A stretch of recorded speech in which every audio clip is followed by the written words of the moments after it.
that saith, he is in the light, and hateth his brother, is in darkness even until now. Dear Heavenly Father, Lord, we thank you so much for the word of truth that you offer us, for the gift of life that you offer us, for all that you've given us. Dear Father, we ask that you be glorified in all that we do and say, and that all of us can embody what it means to be a believer in Jesus Christ. That if there's anyone this day that doesn't know the Lord, that they may see his truth, come to the saving knowledge of Jesus Christ. We ask all this in Jesus' precious and holy name. Amen. Amen. So, my question is, what does evil look like? What does evil look like? You know, with that, you think of images that come up in the movies. There's traditional looks, like you'll see, like the villain always has like the curly mustache, or he looks bad, or you think of people like Adolf Hitler, or Joseph Stalin, or Mao Zedong, or you think of certain people when you think of evil, or you think of pictures of the devil, or demons, or monsters that are disfigured, and there's ugliness, there's sneakiness, there's dirty, there's just all these things. There's hate, there's bitterness, there's spite, there's all these things. Those last ones there, I want you to really think about those. The hateness, the bitterness, the spite, and from what we had read in the text earlier from 1 John, and hateth his brother. Also, if you do all of these great things and hate your brother, you're in darkness even until now. Well, let's get a benchmark on this to start off with. From 1 John 4:8, he that loveth not knoweth not God, for God is love. So here, God is love. With this, love does not define God. God defines love. With this, so we don't want to confuse love with things like immorality or affection. We don't want to confuse love with being nice. We don't want to confuse love with being generous and all those things. Some of those things are helpful additives, but that's not the foundation of what the love of the Lord is, what that holy love is. And if you hateth your brother or sister, I don't want to describe it, but if you hateth your brother, you're in darkness even until now. So, who embodies the opposite of God? It would be Satan. With Satan, there is no love in him. There is no love for you. There is no love for me. So with that, there is someone there that stands against us with God.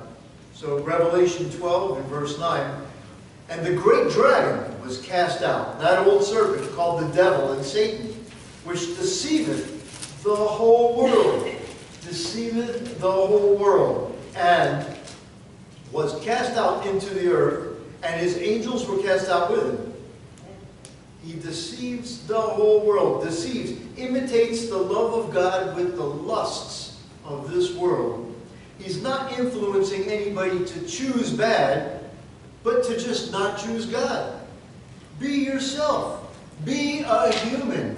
Be humanity. Do what humanity does best, and that's pleasure yourself. Seek the lusts of yourself. Don't look for God. God's going to be there in eternity. Don't worry about God. He's going to be there tomorrow. If you want to make a choice, make it later. But for now, for today, be yourself. And how often do we hear, be true to yourself? Be true to yourself? Who is that? Be true to myself. If I want to see evil, and I want to see what evil looks like, I'll look in the mirror. And why do I say look in the mirror? Because this is the condemned flesh. Evil looks like me. Evil looks like you. Evil looks like everybody all over the place. Going on to verse 10. And I heard a loud voice saying in heaven, now is come salvation and strength, and the kingdom of our God and the power of his Christ. For the accuser of our brethren is cast down, which accused them before our God day and night. Make no mistake, Satan is not our champion. Satan was cast out. God created humanity. Satan does not want humanity to succeed. He's not looking for followers. He's looking for failure. He's not looking for devotion. He's looking for destruction. He's not looking for people to come to him. He's looking for people to abandon God. It's got nothing to do with humanity and Satan. He could care less for humanity. What he wants is humanity to be destroyed. He doesn't want us. He wants us gone. That's what he wants. He's our accuser. He stands before God accusing, saying, look at your creation. It is imperfect. It is not fit for heaven. It should not be allowed in heaven. Your creation should be rejected. That's what he's telling God. That humanity should be rejected. That's his message. But he doesn't know the truth. Humanity is not fit for grace. And you know what? He's right. We're not fit for grace. John's not fit for grace. Nobody here is fit for grace. Who's fit for grace? Who is that person that's so special that they are fit for grace? Nobody on their own. And that's why we need Jesus Christ. Amen. Without Jesus Christ, there is no being fit for grace. There is no place in heaven for all of us, because the vision of evil, what does evil look like? It's us. It's all of us. All of us. Every single person on this earth. The evil in this world doesn't look like anything out of a movie. It doesn't look like a monster or a demon. It looks like us, it looks like you, it looks like me, it looks like family, it looks like friends, it looks like neighbors, it looks like co-workers, it looks like governments, it looks like businesses, it even looks like places of worship. As we act without love, that's what evil looks like. That's evil. So the culture of hate, it's being nurtured. It's being applied upon all of the innocents of this world. It's people in day-to-day life, at work, at school, at leisure, even in sleep. It's not military targets. It's not things like that. It's not strategic opportunities. It's we look for opportunities to hate each other. People talk about, racism. Racism is the new buzzword. But any difference between people is cause for hate. You're not like me, therefore, I've got good reason to hate you. I'm a failure, you're a success. Or I'm a success and you're a failure. And we find every reason under the sun to differentiate between people. And that becomes our cause. It becomes our justification for hate. So, let me ask you this. Where does it start? Where does it start? Where does hate start? And I'm not talking all the way back in the beginning. I'm talking about, in today's world, where does hate start? Well, it doesn't start with John. There's not like a hate switch that somebody flipped on. Click, John hates. No, it starts at home. It starts in the very beginning. It starts with the young people. Proverbs 22:6. Train up a child in the way he should go, and when he is old, he will not depart from it. That's a biblical truth that works both ways. It's a biblical truth where if you train your children for God, they will not depart from it. They will have a heart for God. They will seek God. Amen. But if you train your children up in hate, you have built a rough road for them. We sang a song in Sunday school this morning, Detour. There's a muddy road ahead. If you are training your children in hate, you are putting them on that muddy road. God's going to put up signs, turn here, get off of this path of destruction. But it's going to be up to them because they've been trained. They've been trained in hate. It starts very, very young. It starts with the family. Do you embody the love of your brother? The love of the people around you? Or not? What's the example that you're setting? Are you justifying hate in your family? Are you justifying hate in your relationships with other people? And the answer is yes. All of us have had disagreements and fights that have resulted in bad decisions. I grew up in a family, I love my family. But I still had fights in my family. I love my friends, but I've had fights with my friends. And there's people that I really didn't love at all in my youth. And believe me, I had my fights with them as well. So with that, I did not establish a path of good example in my youth.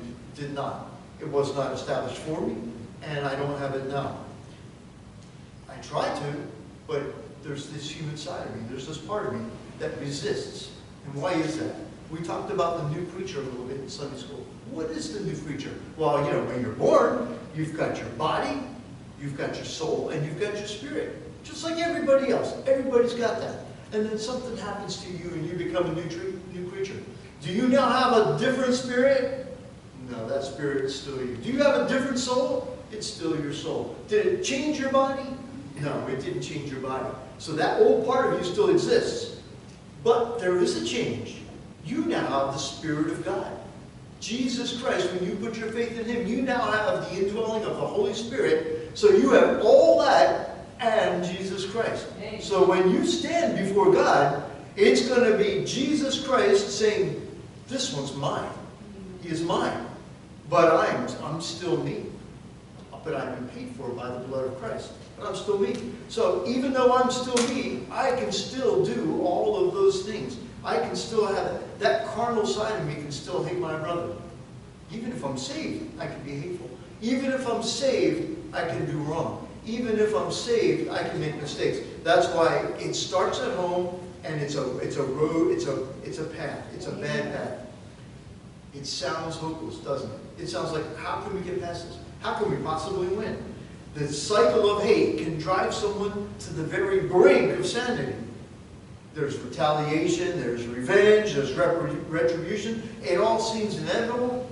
It all seems like it's everywhere. And you know what? Look at recent events today. If something bad were to happen to me, if let's say I went out in the town to go get gas, and there was a hold up at the station, and someone took me and tortured me and shot me, I would not want anyone here or anyone anywhere to say, you know what? I'm going to destroy things in the name of John. Don't do it. I'm going to protest in the name of John. Don't do it. I am going to hate my neighbor for John. Don't do it. Don't be fooled. Don't be deceived. Don't be taken by this face of evil to be dragged into doing the wrong things. That's not the path of love. He that hateth his brother is in darkness even into now. It may seem like the right thing. It may seem like we need retribution. It's not the right thing. What I would hope is that you would reach out in my name in love for the Lord Jesus Christ. That's what I would hope. I can't guarantee what anyone will do, but that's what I would hope. So how does all this happen? Well, the Lord tells us something. In Matthew 24, starting in verse 4, He tells us, take heed, no man deceive you. Now remember, we have a bad side. Even the saved has a bad side. There's going to be constant urgency regarding the state of the world. There's going to be a deception tactic to take attention off of God. There's going to be deception to divide man from each other and obstruct the communication of the love of God. That's what's going to happen. Take heed. This is going to happen. For many shall come in my name, saying, I am the Christ, and shall deceive many. So people are going to come. There's going to be many attempts to claim the position of God, to be God's messenger, or simply to have the answer. You're going to be the one with the answer. I'm the one that has the answer. They're going to carry a false message, and they're going to be effective throughout the world. This is the future. This is what's going to happen. This is not something we can stop. This is going to happen. 2 Timothy 4:3, for the time will come when they will not endure. Who's the they? The they is it's the church. The they will not endure sound doctrine, but after their own lusts they shall heap to themselves teachers having itching ears. The world is going to become more and more important. The world is going to take the place of God. The world is going to be taking the front seats. That's it. That's the way it's going to happen. And you shall hear of wars and rumors of wars, that ye shall not see that ye be not troubled. For all these things must come to pass, but the end is not yet. So from the time of Christ to the beginning to the end, there is going to be constant conflict. It's going to be on an international level. We know that China's building up. We know that their navy's increasing. We know that Russia's building up. We know that we are taking positions all over the world. There's going to be obstacles to unity. No matter how much we strive for world peace, these things are going to happen. We want world peace. But is that going to happen without God? It's not going to happen without God. It can't be done without God. It can't be accomplished without God. The love of God will not be embodied in a nation, there's going to be hate. There's going to be hate. So the hate is not isolated to the nations. It's not isolated to a government. It infects everyone. It infects you. It infects me. It infects our children. It infects the people we work with. It infects governments. It infects everybody. Hate infects everybody. So going on to verse 11. And many false prophets shall rise and shall deceive many. There's going to be many attempts to claim the knowledge of God's will. There's going to carry a false message. 2 Timothy 4:3, we just read that one. You know, people are going to turn away from sound doctrine. And because iniquity shall abound, the love of many shall wax cold. That's what's going to happen. This is what the Lord told us. The Lord told us this is going to happen. The depth of man's separation from God is going to seem hopeless. There's going to be no safe haven. Look, like what's going on now happened in one city. It's all over the country. The people all over the world are seeing this. It's happening all over. And even without this, it's already started. It's all over.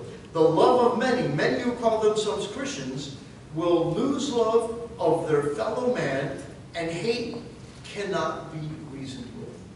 Hate cannot be reasoned with. Of all these people that are doing all these things, do you think any of them are Christians?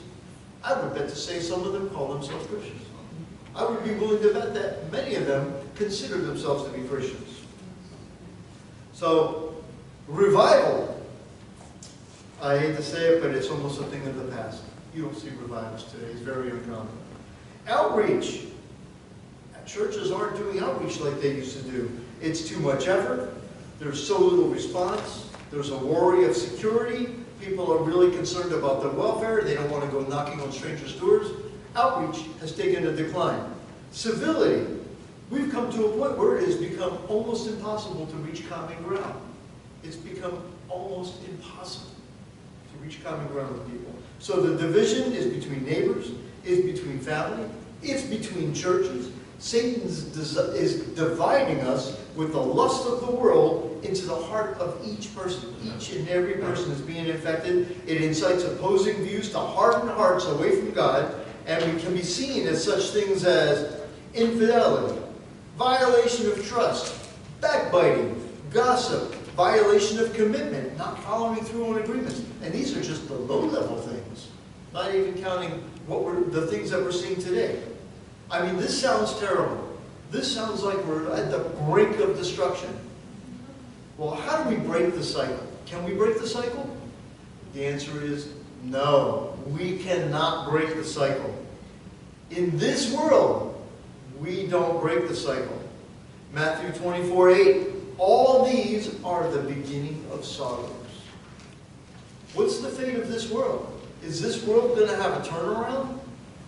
Not without God. Is this world going to right itself? Not without God. The world is on a path of confrontation with God. It cannot and should not be stopped as an individual. That's a different story.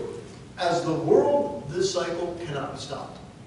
On the individual level, it can be stopped. It can be stopped, and when can it be stopped? It can be stopped today. It can be stopped right now. It can be stopped immediately. With the individual, it can be stopped as soon as you accept Jesus Christ. It can be stopped as soon as you not only be saved, but take yourself and put yourself under Him. Amen. Let Him guide you. Matthew 5:16. Let your light so shine before men that they may see your good works and glorify your Father which is in heaven. A Christian is to reveal the hope and love of God as observable behavior. That's what the Christian is supposed to be doing. Old saying, when the going gets tough, the tough get going. So, with the Christian, the same is true. When the going gets tough, the tough get going. We need to work harder at showing our love. We need to take it serious that love is the difference between heaven and hell. A Christian is a well of God's love in a worldly desert. I don't remember where I got that from, but I like that. We're a well of God's love in a worldly desert. So now how do we do this? We have to exercise God's love. We have to make it something that works. In Matthew 22:38, Thou shalt love the Lord thy God with all thy heart, with all thy soul, and all thy mind. And the second is like unto it, thou shalt love thy neighbor as thyself. Love thy neighbor as thyself. None of that hate speech thing going on. On these two commandments hang all the law and the prophets. So with that, that embodies everything that our God wants us to do. As a Christian, that's where we're supposed to be. Romans 13:10. Love worketh no ill towards his neighbor. Therefore, love is the fulfilling of the law. It is the fulfilling of the law. Let bitterness go. Just let it depart from you. If someone does you wrong, so what? It's no big deal. No, hate is always going to be there. It's not always easy to let it go, but it's got to be a deliberate choice that you've got to exercise. It's got to be something when the bad happens, you say, okay, the going just got tough. The tough need to get going. I need to exercise my love. God gives us these opportunities. Matthew 5:44, but I say unto you, love your enemies. Bless them that curse you. Do good to them that hate you. Pray for them that despitefully use you and persecute you. So God gives us the opportunity to build love between each other, not as a nation, but as individuals to make a choice for God. So we're not depending on the United States of America. We're not depending on the United Kingdom. We're not depending on China. We're not depending on Russia. We're not depending on Brazil. We're not depending on any nation to come to the rescue and solve this. It's got to be person to person. It's got to be me to you. It's got to be one to another. That's the only way this can work. So, we're going into this field. You've got to do something. When you're walking into this minefield, you've got to know the enemy. In Ephesians 6:12, for we wrestle not against flesh and blood. It's not the person that you think you hate. It's not the flesh and blood, but against principalities, against powers, against the rulers of the darkness of this world, against spiritual wickedness in high places. It's not the people of this world. It's not the people that are being hateful that you should hate, but it's the things that are driving that division. It's the things that are causing the hate. It's the accuser standing before God saying, man is not fit for heaven. Man is not fit for grace. That's the enemy. That's what we should be standing against. These are difficult times, very difficult times to demonstrate. You know, sometimes you get a little, hold on, my wife told me to do this.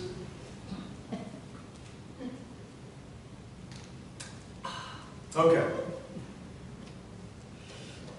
Difficult times to demonstrate the love of God. God can seem, this can seem perilous at times. It seems like you're putting yourself out there. Well, you are putting yourself out there.